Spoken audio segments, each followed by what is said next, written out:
Sadaqallahul azim. Hudan lil muttaqin. Bagaimana kita menanamkan, menembangkan dan mengagungkan, memperhatikan takwa yang sudah ada di hati kita. Silahkan, ini tugas Bapak Ibu, pemirsa TV One dimanapun anda berada. Mulai hari ini kita membuka ayat Al-Quran di mana ada kata muttaqin, kata ittaqullah, kasih tanda. Sebagaimana ayat yang saya baca, Al-Quran ini diturunkan tidak ada sedikit pun keraguan di dalamnya dan menjadi petunjuk bagi orang. Siapa ya Allah ini mereka? Aku ingin dapat petunjuk Al-Quran dan aku ingin menjadi seperti mereka, muttaqin. Apa yang harus saya lakukan? Sekarang tugas kita sesudah al-muttaqin berarti terapkan sifat mereka, amalkan sifat mereka. Hudan lil muttaqin. Yang pertama, alladzina yu'minuna bil ghaib.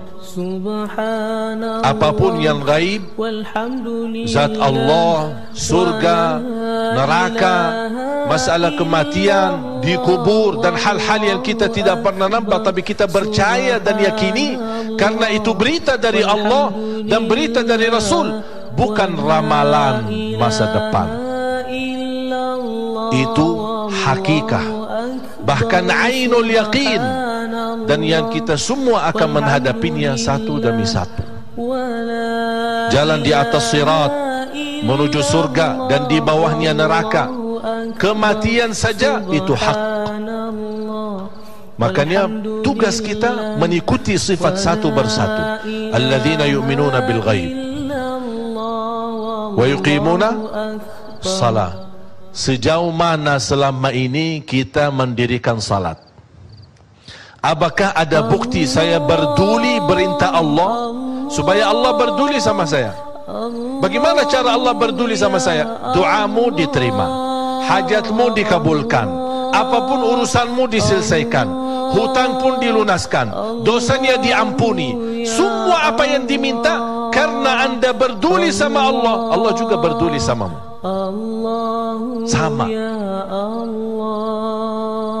Beribadah kepada Allah dengan cara yang dahsyat, akan Allah tunjukkan balasan yang dahsyat. Semua kita ingin mendapatkan yang terbaik, tapi jangan kita memberi kepada Allah yang biasa-biasa aja. Kalau mau yang luar biasa dari Allah, tunjukkan yang luar biasa, baru akan dilihat. Makanya selama ini jubatannya diri, ketika ibu-ibu belanja di pasar atau belanja di Tanah Abang, gimana salat zuhurnya ditunda atau pas mendengar azan tinggalkan segala belanjaan. Udah, tak ada yang lain. Aku berduli Allah. Bisa cari di mana bisa titip barang belanjaan tadi pagi, Bu, bisa ini titip, saya mau salat dulu. Aku heran ketika pas salat tidak mau cari alasan untuk titip barang, tapi pas lagi mau makan, boleh nggak Bu, saya titip ini, kita mau makan dulu nanti balik lagi. Berarti pas urusan makan bisa cari jalan. Makanya semakin anda menunjukkan keberdulian ya ibadah, keberdulian ya berdekatan kepada Allah, akan Allah tunjukkan perubahan dalam kehidupan kita, berubah selalu semakin baik. Kalau ada dalam kehidupan kita merasa ada sedikit masalah, galau, pusing, stres, jengkel di hati, perasaan yang tidak enak, ku ada sikap perubahan akhlak istri, sikap perubahan suami kita, sikap perubahan anak-anak kita. Aduh, anak-anak saya dulu rajin baca Quran, rajin jaga salat, tiba-tiba suka ngamuk, suka marah, kayaknya hantu diganggu, kayaknya ada kesurupan. Tolong dibacain, itu udah ada kesurupan, tidak ada hantu, tidak ada apa-apa. Cuman kita ada sedikit berubah keberdulian kita sama Allah, Allah kirimkan peringatan, anak kita juga berubah akhlaknya. Barangkali sadar. Ulama dulu bukan menghitungkan dosa-dosa adalah berbuat buruk. Meninggalkan takbiratul ihram bagi mereka dosa. Muhasabah diri, kenapa saya telat takbiratul ihram? Orang dulu ketika lupa melaksanakan sunnah qabliyah ba'diyah, dia bisa menangis. Ketika dia telat bangun waktu salat subuh, dia bisa sepanjang hari mendiamkan diri dan memohon ampun kepada Allah. Berapa kali kita tinggalkan salat, berapa kali tertidur dari waktu salat, berapa kali kita masbuk. Bahkan di masa dulu sampai Imam Ahmad Hanbali berkata, orang-orang yang meninggalkan sunnah witir, padahal witir sunnah, tapi meninggalkan sunnah witir tidak bisa sah saksinya, tidak bisa diterima jadi saksi. Makanya kalau orang dulu ada saksi nikah ditanya, inti jaga witir enggak? Kalau tidak jaga witir tidak bisa jadi saksi. Begitu luar biasa. Ini bagi mereka itu menghitungkan itu dosa kalau ditinggalkan, padahal hukum witir itu sunnah.